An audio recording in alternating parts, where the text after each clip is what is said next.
பயந்துட்டீங்களா? இல்ல திடீர்னு பர்மிஷன் கொடுத்த 1 மணி நேரத்துல இத்தனை 1000 பேர் வருவாங்க அப்படின்னு நினைச்சு பார்க்கலையா? அதை பார்த்த உடனே பயந்துட்டீங்களா? ஏன் சில பேர் வந்து இதை பார்த்து பயப்படுறாங்க, இது ஆபத்தானதுன்னு சொல்றாங்க அப்படின்னு எனக்கு புரியல. ஜாதி மாநாடு இல்ல ஜாதி ஊர்வலங்கள், ஜாதி கட்சிகள் அப்படின்னும் போது பயம் வராதவங்க, அந்த ஜாதி வித்தியாசங்களை எல்லாம் மறந்து மக்கள் ஒன்று கூடுகின்றார்கள் அப்படின் போது பயப்படுறாங்கன்னா ஏன் அப்படின்னு ஒரு கேள்வி வருது.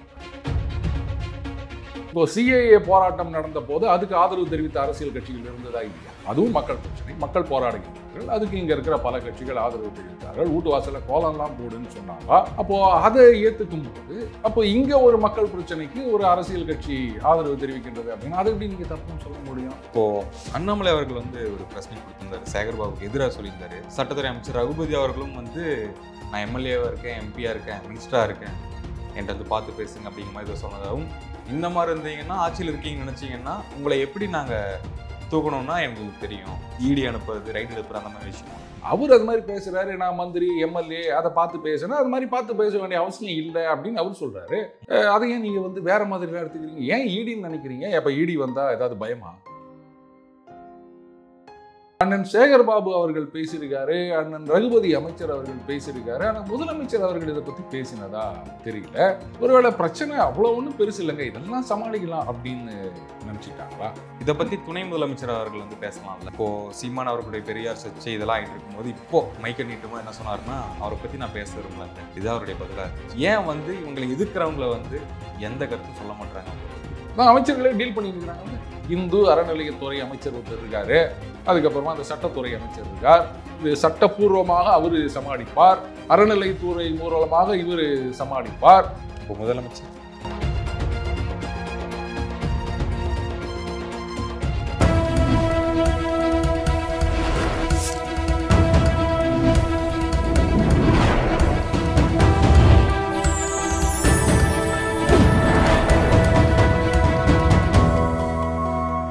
சேனல் 5 தமிழ் நேயர்களுக்கு வணக்கம்.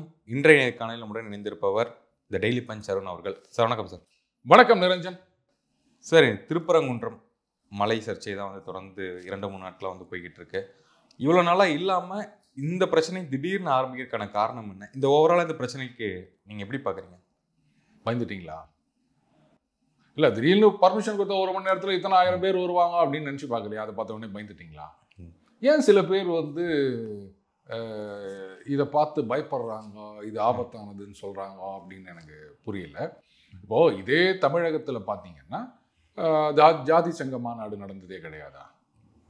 இல்லை ஜாதி கட்சிகள் இங்கே கிடையாதா? அவங்களா ஜாதி கட்சிகள்னு சொல்லி காட்டாலும் இங்கே இருக்கிற பெரிய கட்சிகள் இவங்கெல்லாம் ஜாதி கட்சிகள்னு சொல்கிறது, அரசு ஊடகவியலாளர்கள் இதெல்லாம் ஜாதி கட்சிகள் அப்படின்னு வகைப்படுத்துறது, இதெல்லாம் இருக்குல்ல. அதை பார்த்து பயம் வரல. திருப்பரங்குன்றத்தில் ஸ்பான்டேனியஸாக கூடின உடனே ஏன் பயம் வருது, ஏன் அது ஆபத்து அப்படின்னு எனக்கு புரியல. இப்போது இந்த சிஏஏ இதை எதிர்த்து வந்து போராட்டம் நடைபெற்றது. அந்த போராட்டமும் பார்த்தீங்கன்னா யாரும் கூட்டிட்டு வந்த கூட்டம் கிடையாது, தானாக சேர்ந்து அவங்க எதிர்ப்பை காட்டுவதற்காக ஒன்று சேர்ந்த கூட்டம். அது தமிழகத்தில் மட்டும் இல்லை, டெல்லியிலையும் வந்து ஒரு பெரிய போராட்டம், தொடர் போராட்டம் நடைபெற்றது. அதை பார்த்தெல்லாம் ஆபத்துன்னு யாரும் சொல்லலை, அது பார்த்து யாரும் பயப்படலை.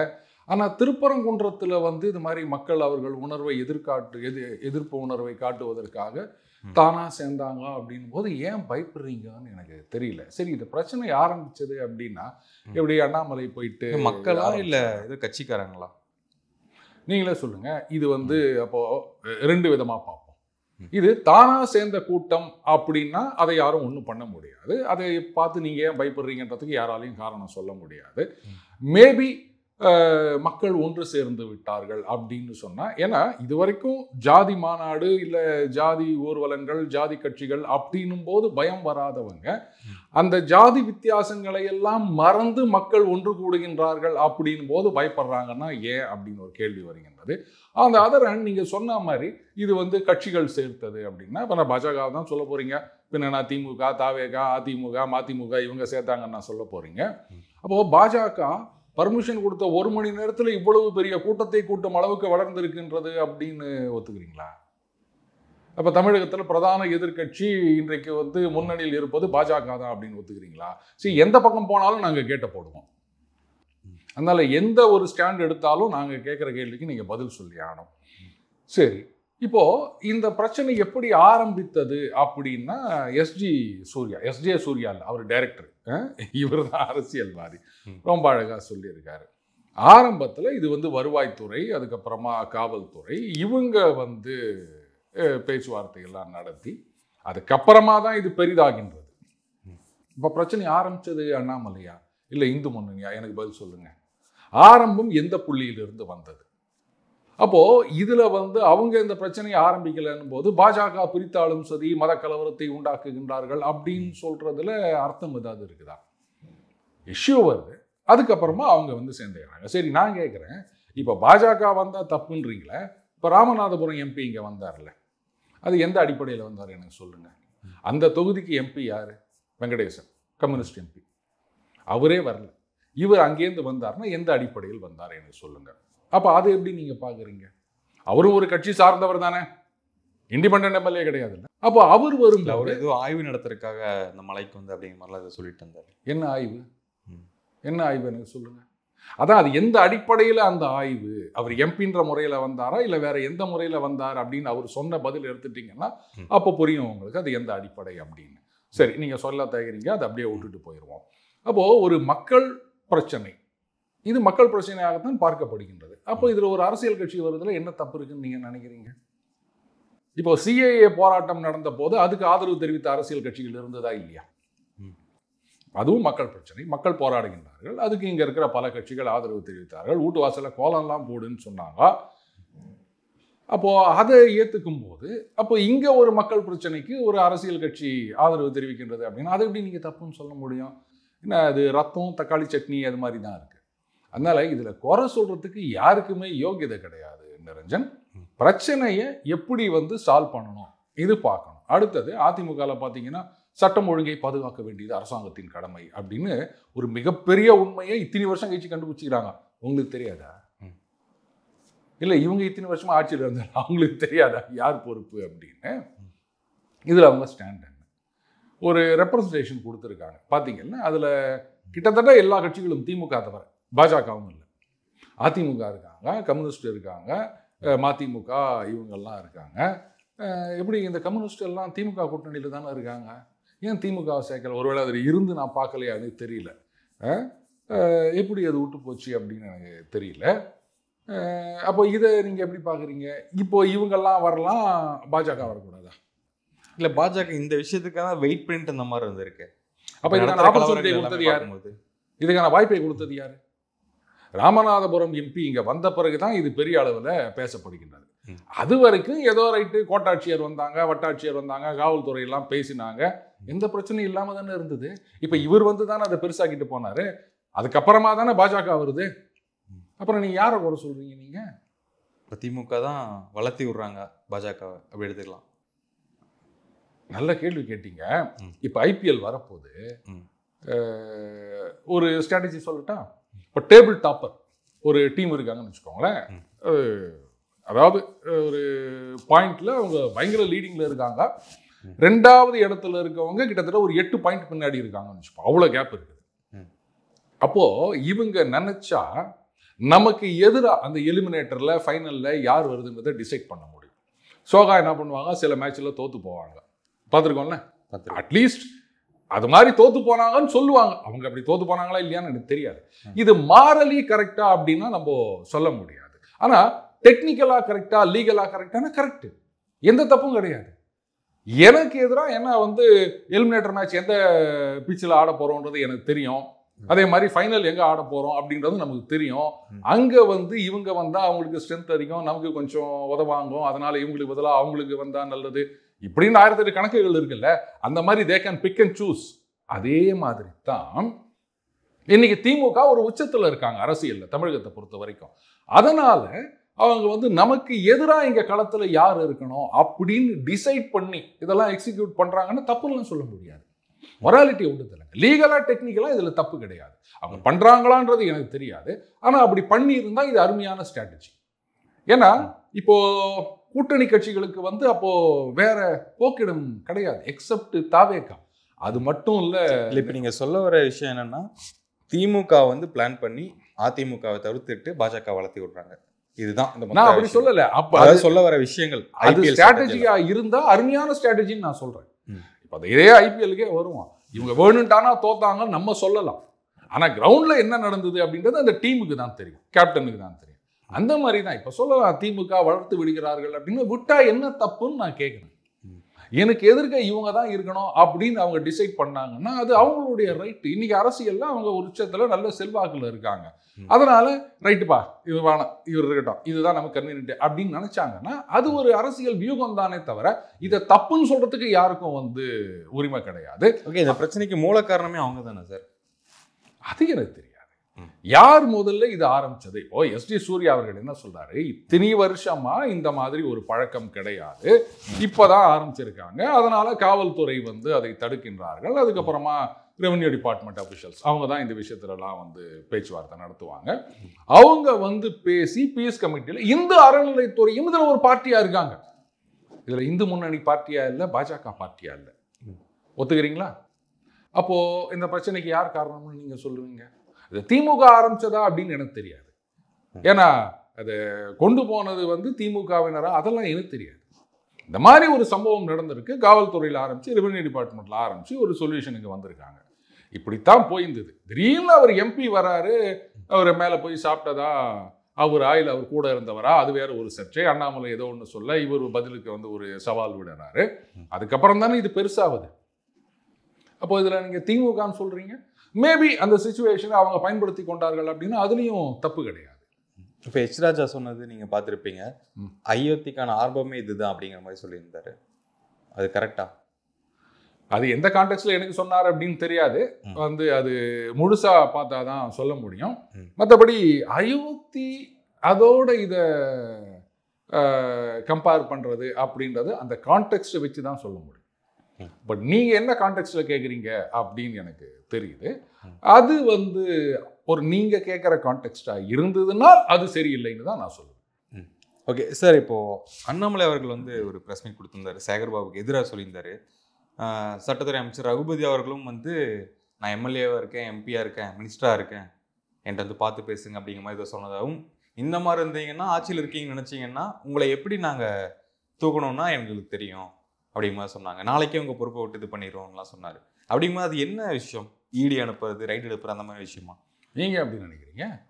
இல்லை, அதுதானே பாசிபிளாக இருக்கும். இல்லை, கவர்னரை எதிர்த்து இங்கே எத்தனையோ பேர் குரல் ஊத்துனுங்கிறாங்க. எம்எல்ஏ எம்பி மந்திரிகள் கிடையாது. மினிஸ்டர் தாண்டி என்ன பண்ண முடியும்? இல்லை, ஒரு சாதாரண சோசியல் மீடியாவில் அக்கௌண்ட் வச்சுக்கிறவங்களாமே கவர்னரை பற்றி இதை பேசுகிறாங்க. இப்போ சமீபத்தில் ஒருத்தர் கவர்னரை மாற்றணும்னு கோர்ட்டுக்கெல்லாம் போனாங்க.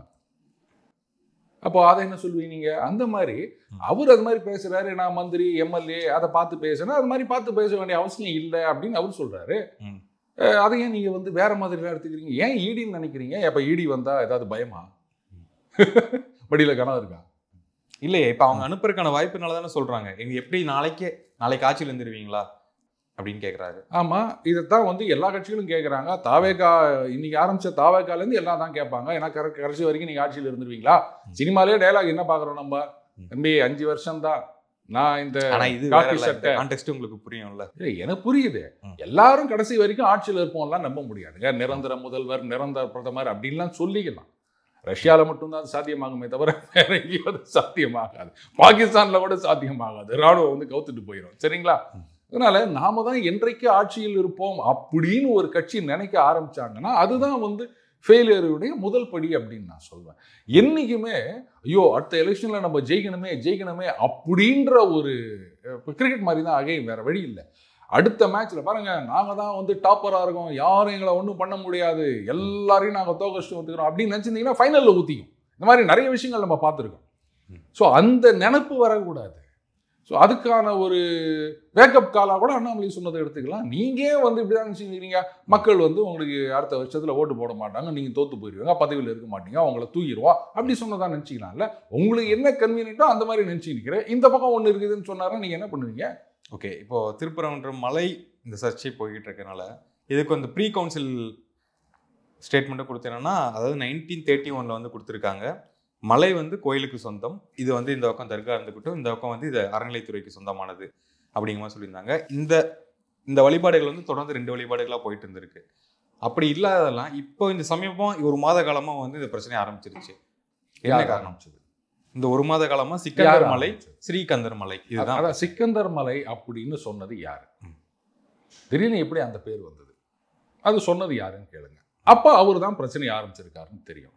திருப்பரங்குன்றம், அது கந்தன் உறைவிடம், கொண்டிருக்கும் இடமெல்லாம் குமரன் இருப்பான், இது நமக்கு தெரியும். முருக கடவுள் தமிழ் கடவுள்னு சொல்றோம். அப்போ இந்த தமிழ் கடவுள் ஔவையாருக்கு சுட்ட பழம் வேண்டுமா சுடாத பழம் வேண்டுமா அப்படின்ட்டு தமிழுடன் விளையாடிய முருக கடவுள் எத்தனை காலமாக இங்க இருக்கின்றார். அப்படி இருந்துச்சு இந்த சிக்கந்தர் மலைன்னு ஒருத்தர் சொல்றாருன்னா அப்ப இதுதானே பிரச்சனையை உருவாக்குவது. எனக்கு பதில் சொல்லுங்க. நீங்க போயிட்டு அண்ணாமலை பாஜகன்னு சொல்லி நிற்கிறீங்க, இல்லை எச்ராஜான்னு சொல்லி நிற்கிறீங்க. இந்த மாதிரி சொன்னதை யாராவது கேள்வி கேட்டீங்களா?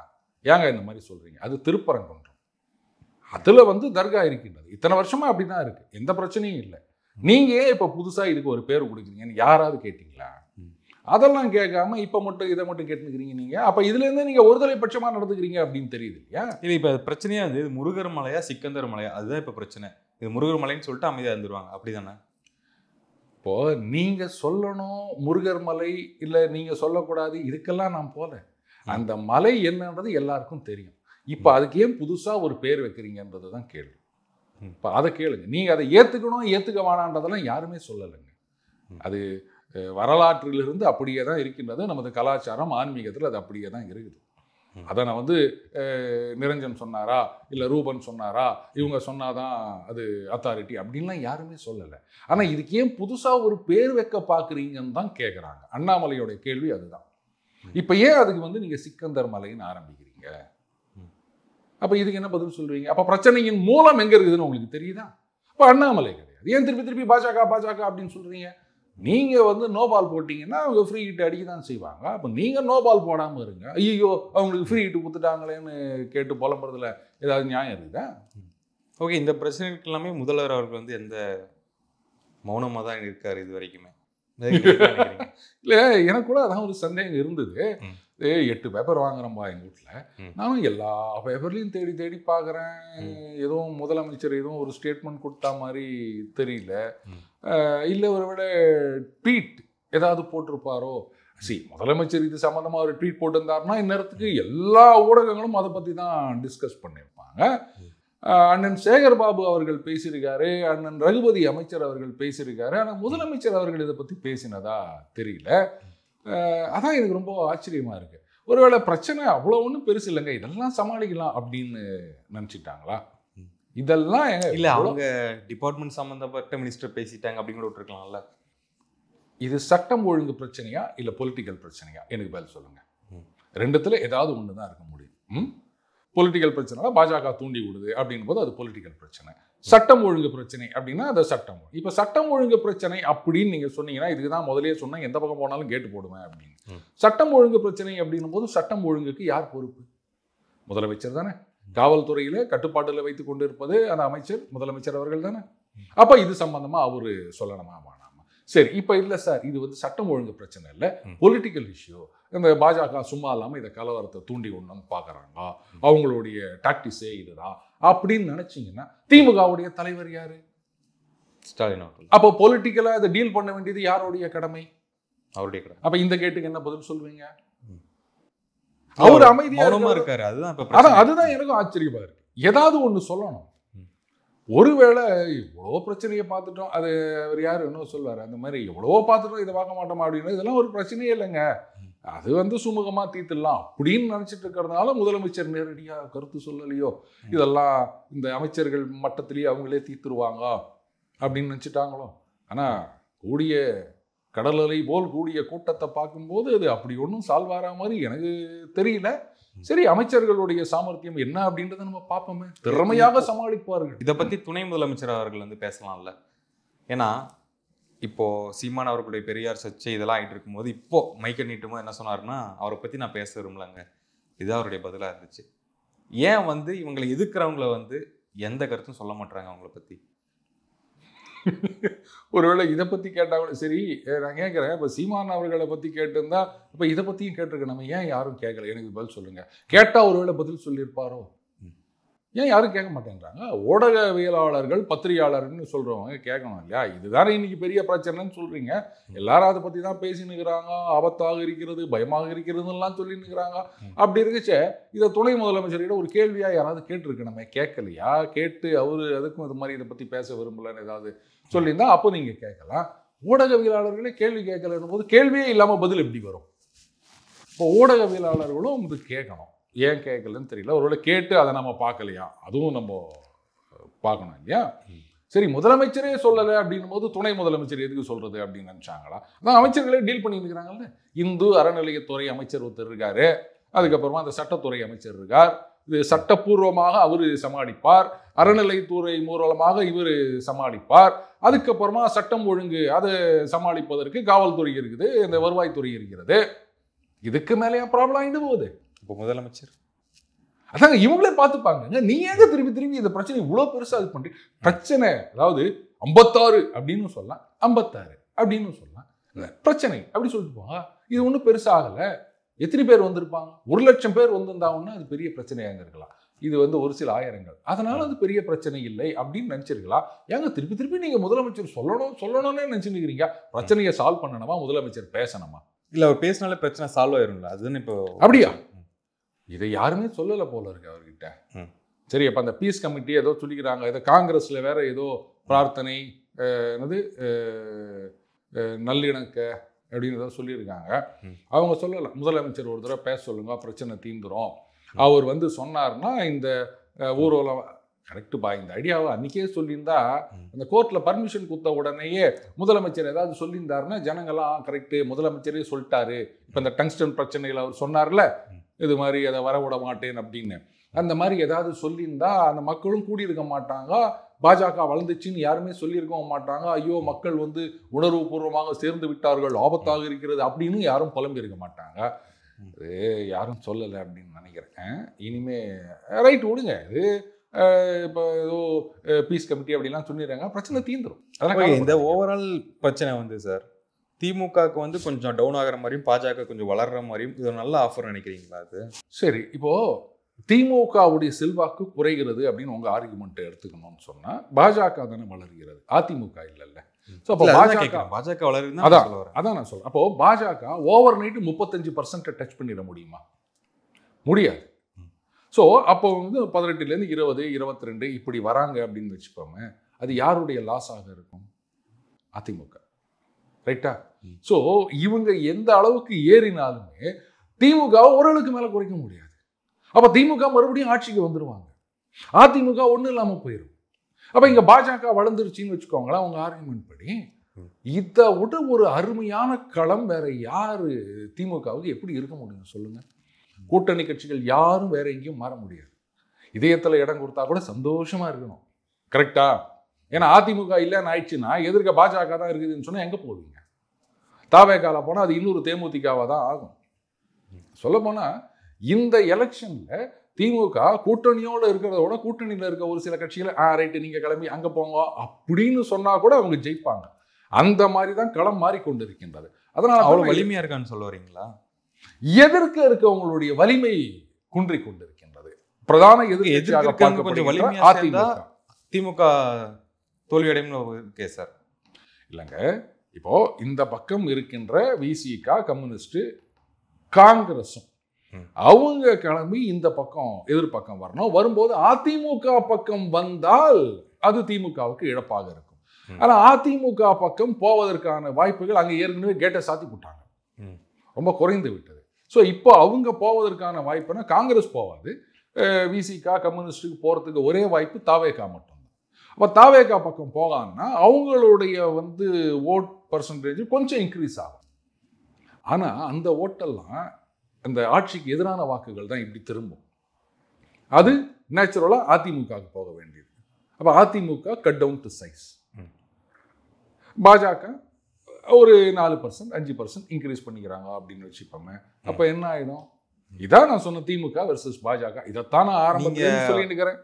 இப்போ யூடியூப்லாம் நீங்கள் பார்க்குறது இல்லைன்னு நினைக்கிறேன். 26 எலெக்ஷனில் ஏடிஎம்கே தான் எடப்பாடி அவர்கள் தான் சிஎம், விஜய் அவர்கள் தான் டெப்டி சிஎம் அப்படிங்கிற ஆர்குமெண்ட் தான் போயிட்டு இருக்கு. இது யார் ஒண்ணு கனவு காணலாங்க. இது நிறைய பேர் சொல்றாங்க. சொல்லட்டேங்க, இதுக்கு உங்களுடைய கருத்து என்ன? என்னை பொறுத்த வரைக்கும் அப்படி நடைபெறுவதற்கு வாய்ப்புகளே இல்லை. அப்படியே சார் இதை போட்டு இதுவே திணிச்சுக்கிட்டு இருக்காங்க. சரி, அது அவங்க கருத்து சோதனைங்க. கண்டிப்பா சேரும், கண்டிப்பா சேரும், ரைட்டுங்க, சொல்லிட்டு போட்டோம். அப்படி பார்க்க போனா உங்களுக்கு ஞாபகம் இருக்கா, இதே இடத்துல நடந்த பேட்டியில பல தடவை சொல்லியிருக்கேன், பார்லிமெண்ட் எலெக்ஷனுக்கு முன்னாடி 40க்கு 40 ஜெயிச்சாச்சு அப்படின்னு சொன்னா திமுக கூட்டணியில குடைச்சல் சொன்னமா இல்லையா? அதே மாதிரி நடக்குதா இல்லையா? யாராவது எதிர்பார்த்திருப்பாங்களா? என்னங்க 40-40 கூட்டணியில ஒன்னா ஜெயிச்ச பிறகு எப்படிங்க கூட்டணியில பிரச்சனை வரும்? யாராவது யோசிச்சாங்களா? நம்ம சொன்னோம், காரணத்தையும் நம்ம சொன்னோம். அப்போ அதே மாதிரி தான் நடந்திருக்குது. ஸோ அந்த மாதிரி ஒவ்வொருத்தர் கருத்து, அந்த அவங்க சொல்ற விஷயங்கள் சில சமயம் உண்மையாகலாம், சில சமயம் நடக்காமல் போகலாம். ஏன்னா அரசியல் அப்படின்றது டைனமிக். இப்போ கிரிக்கெட் மாதிரி தான். ஓவர்லேருந்து ஒரு 4-5 ஓவரில் நீங்கள் ஒரு 10 ரன் அப்படின்னு அடிச்சுட்டு வரீங்க அப்படின்னு சொன்னால் கடைசி வரைக்கும் அப்படியே அடிப்பீங்கன்னு சொல்ல முடியாதுல்ல. 1 ஓவர் 2 ஓவர் அப்படியே ஆட்டத்தின் போக்கையே மாற்றிடும் இல்லையா? ஸோ அந்த மாதிரி இன்னைக்கு அவங்க ஒரு சில கணக்குகளை வச்சு ஒரு கணிப்புகள் சொல்லியிருக்கலாம். அது நாளைக்கு அப்படியே நடக்கலாம், இல்லை நடக்காமல் போகலாம். அது அவங்களுடைய கருத்து. அவங்க ஏன் இப்படி கருத்து சொன்னாங்கன்னு நான் சொல்ல முடியாது. ஆனால் என்னை பொறுத்த வரைக்கும் தாவேகா அவங்கள அதிமுகவோட சேர்ந்து அப்படின்றது சாத்தியம் இல்லைன்னு தான் நான் நினைக்கிறேன். ஏன்னா தாவேகாவை பொறுத்த வரைக்கும் எப்படி திமுக பாஜக இவங்க 2 பேருக்குமே அதிமுகவை ஒன்றும் இல்லாமல் பண்ணணும் அப்படின்ற ஒரு ஸ்ட்ராட்டஜியா இருந்தா சரி வருமோ, அதே மாதிரி தாவேகாவுக்கும் அதிமுகவை ஒன்றும் இல்லாமல் பண்ணிட்டு அந்த இடத்துக்கு வருவதுதான் சரியான ஸ்ட்ராட்டஜியா இருக்க முடியும். அதிமுகவோட போய் நீங்க சேர்ந்துக்கினீங்க அப்படின்னு சொன்னா இப்ப அதிமுகவும் ரிவைவ் ஆயிடும். திமுகன்றது அப்படியே தான் இருக்க போகுது. அதை நீங்க எந்த காலத்திலையும் அசைக்க முடியாது. இப்ப அதிமுக ஒன்னா சிதறலாமே தவிர திமுக என்னைக்கும் சிதறாது. அதை அழிக்கணும் அப்படின்னு நினைச்சா அது சான்ஸே கிடையாதுங்க. பல தலைமுறைகளாக அவங்க திமுகவாவே வந்துட்டாங்க. நீங்க பாருங்க, அதிமுக எத்தனை பேர் திமுக போயிட்டு அமைச்சர்கள்லாம் வேற இருந்திருக்காங்க. ஆனா திமுக எத்தனை பேர் வெளில வந்துக்கிறாங்க சொல்லுங்க? 10 வருஷம் ஆட்சியில இல்லாம இருந்தப்போ எத்தனை பேர் அதிமுக பக்கம் வந்தாங்க எனக்கு சொல்லுங்க? ஆனா ஆட்சியில இருக்கும் போதே அந்த பக்கம் போனவங்களை நம்ம பார்த்திருக்கோம், அதிமுக இருந்து திமுகக்கு. அதனால தான் சொல்றேன், திமுகவை அழிக்கணும் அப்படின்னு நினைச்சா அது நடக்காது. அப்போ இந்த பக்கம் உங்களுக்கு இப்ப ஒரு பாசிபிலிட்டியா தெரியறது அதிமுக மட்டும்தான். இந்த சான்ஸை யாரா இருந்தாலும் விடுவாங்களா? நீங்களே சொல்லுங்க. தேவையில்லாம அவங்களோட போய் கூட்டணி சேர்ந்துக்கின்னு அவங்கள ரிவைவ் பண்ணி மறுபடியும் ஆட்சியில கொண்டு உட்கார வச்ச பிறகு நாளைக்கு தேமுதிக நடந்ததே உங்களுக்கு ஆகாது அப்படின்னு என்ன நிச்சயம்? அப்ப எந்த இடத்தை நீங்க ஃபில் பண்ணி சேர வேணாம், திமுக ஜெயிச்சாலும் பரவாயில்ல, இது அவங்களோட எண்ணமா இருக்கும். நான் அப்படி சொல்லலைங்க. ஆனா இப்படித்தான் நடக்கிறதுக்கு வாய்ப்பு இருக்குன்னு நான் சொல்றேன். யார் ஜெயிச்சா என்ன, யார் தோத்தான எனக்கு நான் வந்தது ஒரு கமெண்டேட்டர் இவர் இந்த மாதிரி பண்றாரு, இந்த டீம் இப்படி ஆடுது, அந்த டீம் அப்படி ஆடுதுன்னா என்ன உங்களுக்கு அவங்க ஜெயிச்சா பரவாயில்லையான்னு? ஏப்பா நல்லா விளையாடுறவங்க ஜெயிக்க போறாங்க, விளையாட்டு எப்படி போகுதுன்னு சொல்றது தான் ஏன் வேலையை தவிர இவங்க வந்தா நல்லா இருக்குமா அவங்க வந்தா நல்லா இருக்குமா அது தேவையில்லை. யார் கப்பு வாங்கினா எனக்கு என்ன வந்தது, இவங்க கப்பு வாங்குறாங்க அப்படின்னு சொல்றதுக்கு தான் நான் இருக்கேனே தவிர அவங்க வரணுமா இவங்க வரணுமா இதுல நமக்கு என்ன இருக்குது சொல்லுங்க? இந்த மாதிரி களம் போயிடுது, இந்த மாதிரி நடக்குது, இப்படி இருந்தா இவங்க தான் இது பண்ணுவாங்க அப்படின்றத நாம சொல்றோம். அந்த விருப்பு வெறுப்புன்றது உள்ளுக்குள்ள இருக்கு, புரியுதுங்களா? அதே சமயத்துல இப்போ ரஜினி கூட சொன்னாரு, இவங்க மறுபடியும் ஆட்சிக்கு வந்தா ஆண்டவனாலையும் காப்பாற்ற முடியாது. அதையும் நான் ஏத்துக்கிறேன். அவர் அந்த அன்னைக்கு இருந்து அரசியலை வச்சு அவர் ஒரு கருத்து சொல்லியிருக்காரு, அதுக்காக நீங்க இந்த மாதிரி சொன்னீங்க அப்படின்னு கேட்க முடியாது. ஸோ எல்லாம் அவங்க கருத்து சொல்லியிருந்தாங்க. இதுதான் தம்பி கருத்து சுதந்திரம். ஓகே சார், நல்லா விளையாடுறவங்க ஜெயிப்பாங்க, வெயிட் பண்ணி பார்க்கலாம். நிச்சயமா. ஆனா மேட்ச் ஃபிக்சிங்கான்னு என்ன கேட்காதீங்க. ஓகே, தொடர்ந்து பேசுவோம். மிக்க நன்றி, வணக்கம். நன்றி நிரஞ்சன்.